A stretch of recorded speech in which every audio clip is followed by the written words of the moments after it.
Oh boy, time to play my favorite game, Blade and Sorcery, and what? There's an update, 11.3. Well, let's download that and take a look. Hello everyone and welcome back to Downloadable Content. This morning I woke up to find out that U11.3 has come out with player origins and some lore, and there's a bunch of things to take a look at. So let's dive in and peel open this release. With the launch of 11.3, players have been waiting a long time for this type of update. Well, where it gives you more freedom to kind of customize your character, different hair, different skin tones as well. They've also said that at the moment they have limited hairs, mostly in the Madine style. I don't know if that's how you pronounce it yet.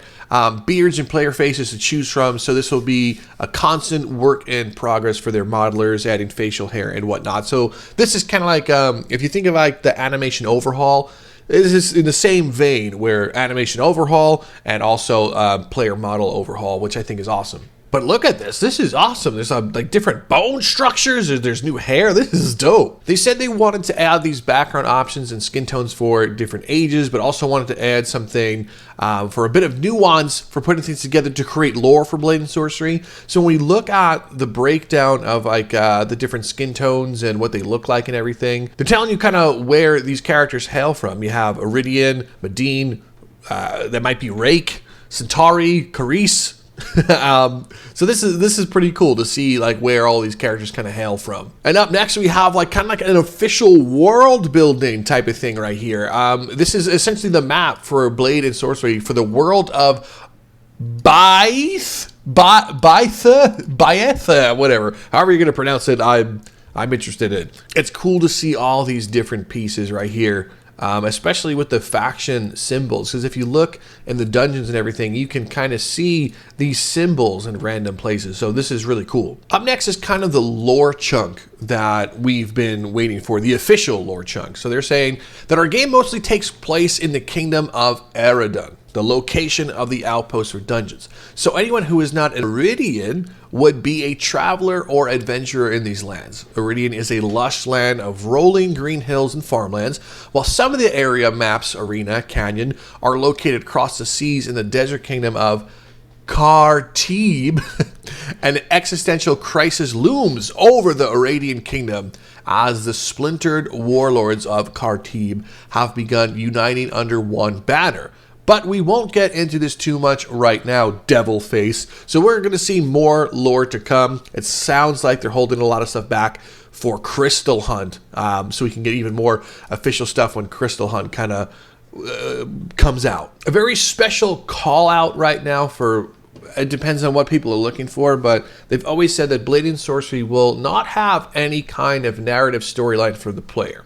But they are striving to make a rich lore for the world in Crystal Hunt mode, which could be revealed massively and to the player in the world. So think when you run into books, there might be certain items in the world that you would read, maybe something etched in stone. Who knows? There could even be like a random voice that speaks as you get close to something. You know, I think of the giant stone door in the cave that has those weird whispers, so we'll see on that. But of course, shameless plug, if you're looking for like non-official lore for Blade and Sorcery, I always have my own lore, which is narrative, so if you're looking for a narrative experience, go ahead and watch that. So finally, here is the super kind of exciting thing about Update 11. They're saying that this now largely wraps up Update 11. There is some possibility that we could push for 11.4 patch at some point, which may be some content for U11, but we will see. So in the meantime, the plan is to drop the long-awaited Road to U12 news sometime soon, which will go over the significant damage U11's delay did to the roadmap, and to inform you guys